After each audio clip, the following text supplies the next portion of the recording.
Hi, welcome to Arna podcast. I'm Dr. Mounika Ketha, dermatologist and founder of Arna Dermatology and Aesthetics.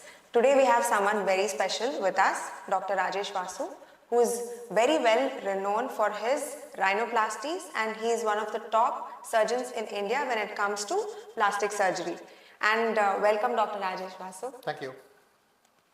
So today we are going to do a small talk specifically on rhinoplasty, because this is one common surgery which comes to our mind when we think about plastic surgery, and it is done in huge numbers in our country. So Doc, I have my first question for you. What people think is rhinoplasty versus what it actually is? Is it extremely focusing only on one's beauty, or it has something additional adding on to it? Firstly, thanks, Dr. Mounika, for having me over on this podcast. And it's so important that you're bringing up this topic of rhinoplasty, and it's so useful for educating our patients, especially when we know that it's a very, very popular surgery. Now, putting things in perspective, rhinoplasty is a very popular procedure. Maybe around 35 or 40 years back, it became extremely popular when you must have heard the cine actress Sridevi getting rhinoplasty. Till then, it was only celebrities getting this operation. But after Sridevi got it done, it became very popular even with the common people. And now, at this stage, I think 80 to 90% of my work is with the common public. Celebrities, of course, form a minor chunk. So that's how popular it is. So now rhinoplasty is a transforming surgery. It's mainly done by plastic surgeons. One is to improve the form, and the second is to improve the function. So we must be aware that rhinoplasty is not just the form, because the nose as a structure is also involved in breathing. So you can have deviated noses, you can have internal problems, and all these things can be addressed depending on the problem by the plastic surgeon. Good. So, Doc, when do you actually decide that one can get a nose job without a knife? As in, do you like liquid rhinoplasty better, or do you like surgical better? Would you consider a liquid rhinoplasty before a surgical for some group of patients? This is extremely a good question. Now, a few decades ago, it was just surgery, surgery, and surgery if you wanted to change the nose. But I think over decades, there's been a lot of improvements in terms of material which is going into the patients, in terms of processed fat, in terms of using fillers for improving the structure of the nose. There's a lot of developments which have happened in the industry, and you have so many options other than surgical now. Now, we have a vast subset of patients coming to us. Not everybody feels happy going through the knife. Some may have reservations against going through a procedure. Some may have reservations against the pain, the fear of pain, fear of blood. There's so many patients who just resist surgery. But they may have certain structural changes or improvements which they want to get it rectified, and they come to us. Now, again, liquid rhinoplasty is not going to solve all the problems of what the patients may have. There are again very specific things which you can do to do a liquid rhinoplasty. By liquid rhinoplasty, it means that you are injecting a filler and thereby getting an improvement. Now, what are these set of patients? Typically, in the South Indian population, we have patients who come to us with very low bridges. Now, if you look at, my bridge is, okay, it's a low bridge, but you look at this is something which is called the dorsum of the nose. And a lot of patients may have a depressed bridge, much more than this. So this is something which can be improved just by putting in a dermal filler or even fat. Now, this is one entity. where patients only want improvement of the bridge of the nose. Sometimes you can also do tip rotations by injecting the filler exactly in the septal area, which is the internal structure, and there you can actually rotate the tip. Where they get a small Where they projection get a small upward. projection, because by injecting that, it's going to push the structures and actually cause rotation, because that's how the structure of the nose is. It just causes a slight rotation. So this is one entity where you give fillers. Now you also have what's called as threads. Threads of various types, and which can be used to augment or to enlarge or to elevate the dorsum of the nose, and also causes tip rotation. So these things have been used by plastic surgeons, and they're becoming more and more popular, especially when you have patients who don't like surgeries. Okay, so we term this as non-invasive. Non-invasive, absolutely, because these are procedures which are done in the offices like this, and you can call the procedure, and they're over or almost in 15 minutes of time, and Almost about zero downtime. absolutely. I mean, I won't say zero downtime. There's going to be some amount of redness, but that's going to be lasting for only a couple of hours, or maybe a maximum 1 to 2 days. Good. Then, but still, there are a group of patients to bring about major structural difference. Then we have to put them under knife. They have to go for a proper rhinoplasty. Yes. So these group of patients are, how do we recognize them? How would you identify them? And how would you explain to them that doing a liquid rhinoplasty on them would not give them the result that they are expecting? Okay. Like, I typically like to tell my patients that sometimes they come into my consultation, they ask me, Doc, what is it that you can do for me? So I think of so many things, but if I have to put it in very easy terms for our public to understand, I divide the nose into the upper 2/3 and the lower 1/3. Number one. So for the simple reason that the upper 2/3 of the nose is mainly bony, although there are cartilages involved, but this involves one set of operations. And you also have the lower third of the nose where you need to do the tip shaping, where you need to do even alar base shaping. So I tell my patients, as plastic surgeons, I can, let me take off my specs, I can raise the bridge of the nose if it is depressed. You also have patients who are from North India, who are from abroad, people with the Western origin, Spanish people. We get a lot of these people coming in for rhinoplasties. They have hump noses, so even those can be altered. So this is by surgery we take down the nose. So one is raising the dorsum, that's called an augmentation of the nose. Another one is taking down the nose if it's very prominent. Now that's regarding the dorsum.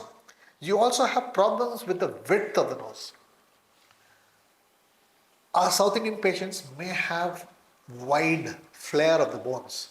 So this is something where we do procedures to narrow the bony vault by osteotomies. Osteotomy is nothing but cutting the bones and reshaping them and molding them. So this is operation number 2. Now coming down to the lower third, you have the tip. The tip can be broad, it can be prominent, it can be bulbous. So you have to do some refinement. That's called a tip plasty.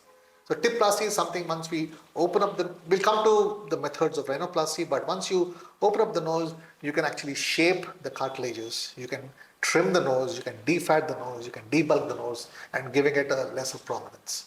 Now this is operation number 3. Operation number 4 is the alar base. The alar base, it causes a flare, especially our patients don't like their noses when they're smiling. When they're smiling, it all goes into a flare. They don't like their noses. And that's partly because of the bulk of the soft tissue in this part is called the alar, and that can be actually reduced, and even the nostril sill can be reduced to actually narrow down the nose. So that's operation number 4. Then you also have the corrections of the septum. Because of the septum being deviated, that can cause functional problems. You can do a septoplasty, which can be combined with the same operation, and you can actually correct the deviations of the nose. So grossly 5 operations for the dorsum, for the sides, for the tip, for the alar base, and the septum, which is related to the function. Nice. So, anatomy of the nose in particular, because it has so many bony structures, then we have soft tissues, then we also have cartilage. It's a bit more complex for a small organ like nose. So, how much of doing someone's nose is an art versus science? This is it's a very tricky question. It's also a tough question, but I'll answer it because I've been doing rhinoplasties for the last 26 years. Now, if somebody who's trained in a rhinoplasty, plastic surgeons do these, and they would be able to do the basic operations. But there's something got to do with experience. Experience is when you have something within you, by intuition, by art, by the feel that how is the implant going to look if I put in this implant. Is this implant going to be sufficient? Is it going to be big? Is it going to be small? Is the alar base which I did, is it going to be making the patient happy? So to actually answer these questions, our industry has made it possible. Now you have softwares which actually mimic or mime the surgeries which we're doing. So it's very easy for me to actually show a patient who's walking into my office, and I'll be able to take her pictures, and based on what she says, if she says or he says that I want the tip refinement, yeah, I'm going to have the software, I'm going to feed the pictures into the software, and I'm going to be reducing the tip and see how she's responding to those looks. Now she can say that no, I want it only a little bit. So I know that she's not wanting a major reduction, but I'm wanting a minimal reduction. Similarly with the height, if I put in let's say a 4 millimeter height implant, whether she's going to be happy with that much height, whether she's going to be happy with a lesser height. So my software will be able to say that. So I think we've come a long way in terms of technology, especially when I said that what's in my mind that is going on, that the computer is able to bring it out. So it's exactly like speaking to the patient through my mind and saying that this is what I can do. So it's made our job easier actually. Because you also have to assess Yes. if the kind of nose that they're imagining for themselves Yes. would suit the other features that they have on Exactly. their face. So after doing a morphing on the computer, putting all the images and seeing whether they want that, and if I'm able to really do this particular change, that's when we get into a contract. That's when we agree with the patient that yes, they're of course, we make them go through a lot of tests and make them fit for anesthesia and other things. But the initial contract is based on what I can do, is whether they're happy with my what I can do, their expectations, whether they're matching my skills. So my skills match their expectations, that's when we get into a contract. So I'm actually very curious about one thing, because for derms, the kind of patients that we are getting very young patients who are in their late teens, early 20s. So they usually want to take inputs from the West. For example, the most famous celebrities who have undergone the most possible surgeries, especially with their face, like the Tinkerbell nose, which is like a really small nose with a lifted tip. So would you specifically get any particular age group of patients who are looking at, for example, Kim Kardashian or Kylie Jenner and saying, okay, doc, I want this kind of nose? Or would you get any older group of patients who are specifically showing like, okay, I want Aishwarya Rai's kind of nose? Do people usually ask for like a particular celebrity's? Yeah. So I think you're actually taking away words from the patient's mouths. They actually ask these questions. Our patients ask these questions. Can you make me look like this? Now we'll come into that. We'll come into what kind of controversy it is. But generally speaking, when we do rhinoplasties, we divide them into age groups. So we start operating after the adolescent period. So this could be as early as 16 years in female and 18 years in male. This is to the age where the noses are actually increasing in size, they're growing. Before that, we don't touch the nose. So it's only after 18 adolescent period that we start operating. Now, after this period, it is up to the patient what they want. Now, if they have a condition, if they have a deformity, if they have something which can be corrected and which is in my realm, and that's it's exactly fine. We can do it. But there are also very unrealistic expectations. Now, one must understand that the nose is inherent to the patient. Now, there's only something we can do. Like, let's talk about racial differences. A Caucasian nose might be looking so good. Kylie Jenner is looking so good because of her Caucasian nose. But the same Caucasian nose is not going to fit well on a Mexican nose or an Indian nose. So there is going to be a difference. And it looks weird that the cheeks are prominent and the nose is like a thin wire. It doesn't suit. Proportionally, it's It not. doesn't. So ethnical variations have to be respected. Now, I like my noses to suit the ethnic Indian face. I can't make this like a Pinacho nose when the cheeks are really bulbous and when there's not much of chin projection. So I have to suit, I have to respect ethnicity. So I tell my patients that, if the patients can understand this particular problem, then they're more, they're not having too much of expectations. They just say, okay, do what is best. This is what I want. And if I can match it, yes, we can go about it. But make it like this, they get pictures. I'm scared of those patients because I cannot do it. I cannot match that kind of expectation. So we try to, resist. We try to resist such operations. We try to counsel them. Some patients even have what's called as body dysmorphic syndromes. So these are patients, psychologically they're not too fit. They're constantly thinking of themselves. So when we know that these patients are having some kind of psychological issues, we will refer them to a specialist who can actually deal with these problems. So this is a subset of patients where we should not be operating, especially those who want to look like somebody. We cannot make somebody look like a Sridevi or somebody look like a Salman Khan. So these are some things which we try to avoid. Right. So coming to men, Yeah. when you operate on men, do you feel some subset of men are usually not very satisfied post their rhinoplasty? Wrong question. Yeah. So men, again, it's a different subset, like you said. It's different because men, the features are more coarse. More coarse, the noses are more thicker and they're more wider, they're more bulkier. So the possibility is that whatever you do below the nose, they may not show up immediately. To the contrary, you have women who have thinner skins, the bony structure is more thinner, so even if you break the bones and mold them, they give a nice shape. But men, the structure is more coarse, the nose is much thicker, so they're challenging. Again, we have to educate our patients. We have to see what their expectations are. Expectations matching our skills, then we do it. But the possibility of them understanding what we can do is much better if we educate them. If we make them realize that this is what you can get, then they're happy. If they don't understand what you're trying to do and they see a nose which is something different from what they thought, that's when dissatisfaction starts.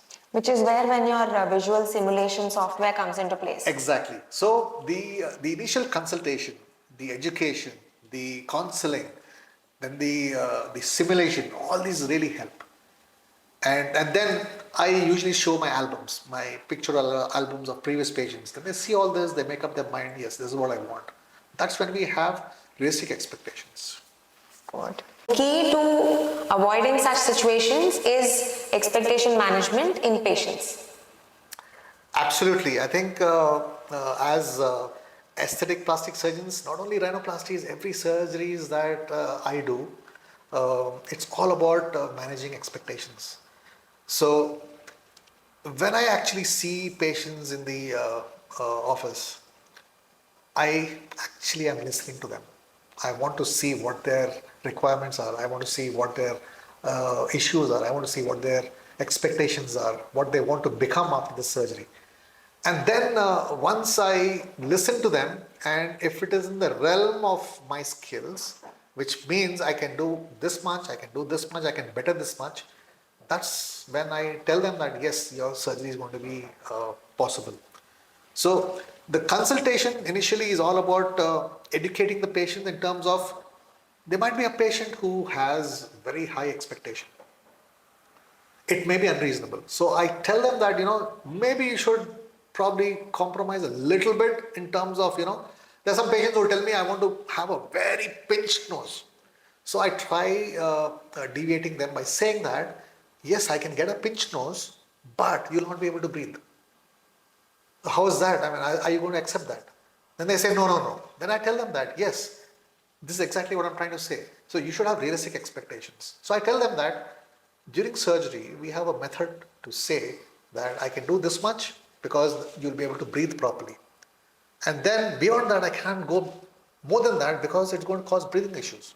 So I tell them that we are also having limitations in creating a narrow nose.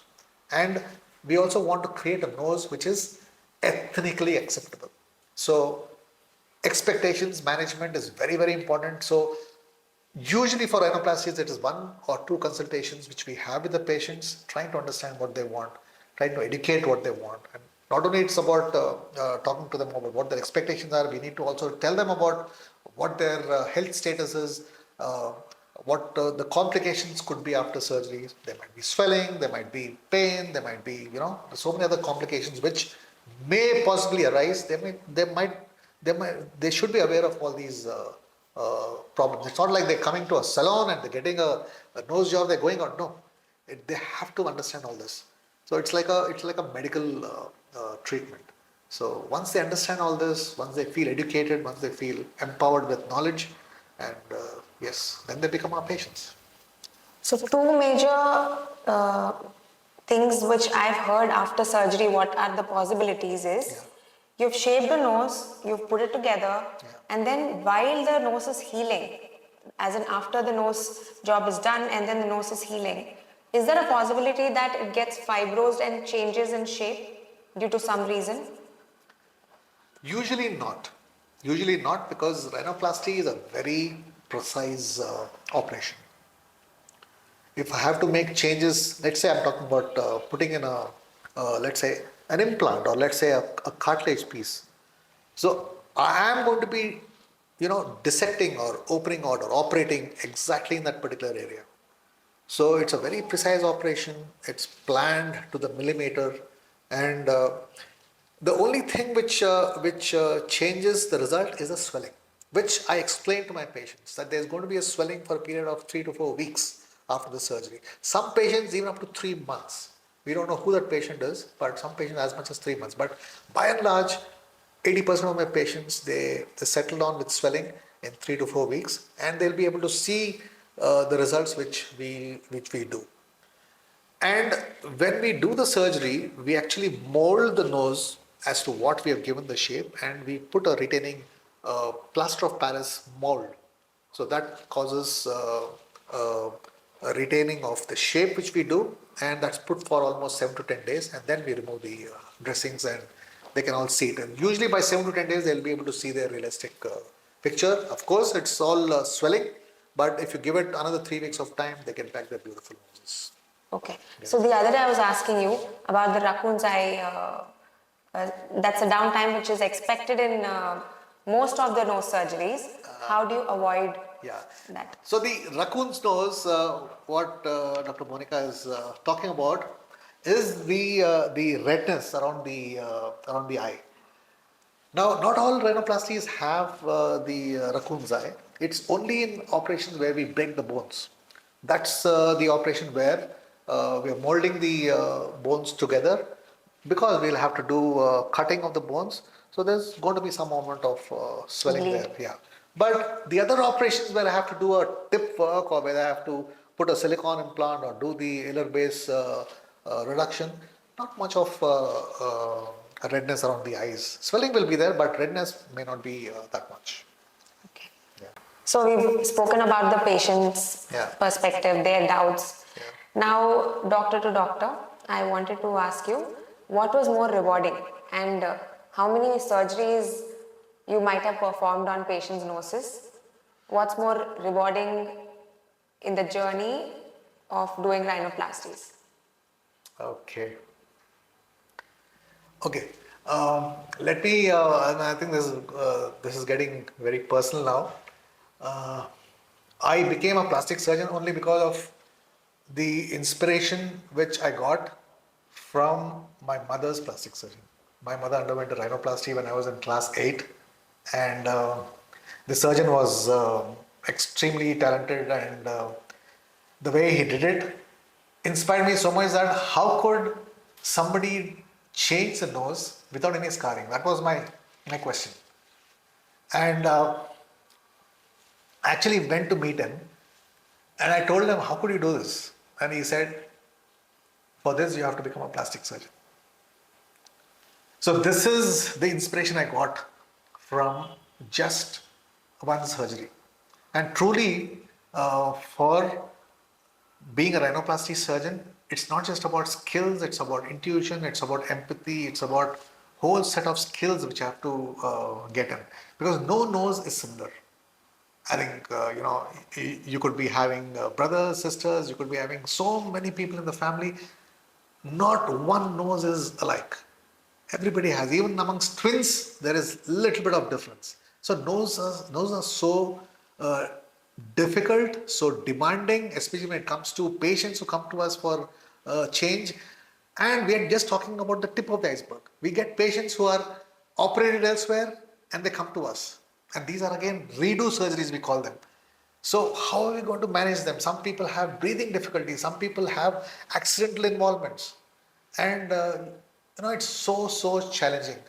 So cosmetically, yes, I mean I feel so happy when I open up the plasters and they just go wow, that gives me a thrill, and it is that which makes me feel that yeah, this is what I've done, and especially when they get back to their lives, they become so productive. They're no more thinking about their nose. They're getting back into their routine jobs, and some women are getting married, leading happy married lives. So this is what is the beauty of a plastic surgeon. They can actually transform lives. So I'll give you one example where I had one patient working in a MNC. He was operated 4 times, and this is the fifth time he wanted to come to me and get an operation. The surgeons, the previous surgeons, obviously have done something to help the patient, but it was not working out. And so he had the breathing deformity, and for him, after some time, it was never about looks. It was always about getting himself to breathe properly. And somehow that was not happening. So when he came to me, I mean, I was like, what am I going to do differently now? But then we reviewed his CT films, and we studied his case, and we studied his internal architecture. And obviously, after a lot of thought, I told him that this is what I'm going to be doing. And he said, yes, if I have undergone 4 previous operations, let me try once more because I want to breathe normally. And I think uh, with God's grace, he started breathing absolutely normally. After I removed his plaster, I removed his nostril packs, and he said, "This is the first time I'm able to breathe after 2.5 years," and that's something which I felt. Very rewarding. Yeah. So plastic surgeons is not about glamour; it's also about making a difference, making a transformation. So this is what is so important. So I mean, I think I feel that it's a give back time to our patients. It is a very, very special moment. I'm Yeah. sure that patient will never forget you for the rest of his life. I hope so. And I'm sure there are many such patients in your career where you've transformed not just their looks, but also their lives. And Yes, and hopefully, I think we need to carry out all the good work, what we're doing, and hopefully, yes. I mean, not just the nose, but also in other areas like the body, like the face, accident victims. So many fields where plastic surgeons can play a role. What is your favorite surgery? As in what, there are 100 things that you must be doing. Starting from cyst excisions, keloid excisions, going all the way up to 360 lipos and six-pack surgeries and tummy tucks, facelifts. What is your favorite?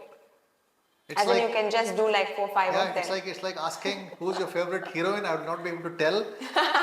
In the same way, very difficult for a plastic surgeon, a passionate plastic surgeon, to say which surgery. I like all surgeries, but like I said, rhinoplasty is a challenging surgery. So obviously, it's going to be playing. It's going to take that uh, first bench, where I'm passionate about rhinoplasty. So because it's so difficult, it's so challenging, it's different people come with different kind of noses. So rhinoplasty obviously takes More effort. yeah, Takes the first place. takes the first place. Yeah. Nice. Okay, Doc. So today we'll wind up our session. We're going to come back with more podcasts. Yes. I'll come back to you with more interesting questions. Yes. Because I also absolutely enjoy doing this. Absolutely. I think this is a great initiative, Dr. Mounika, for educating the public through this forum, and I hope the viewership increases, and I hope they get the right message, the right information, the right knowledge for them to take conscious decisions.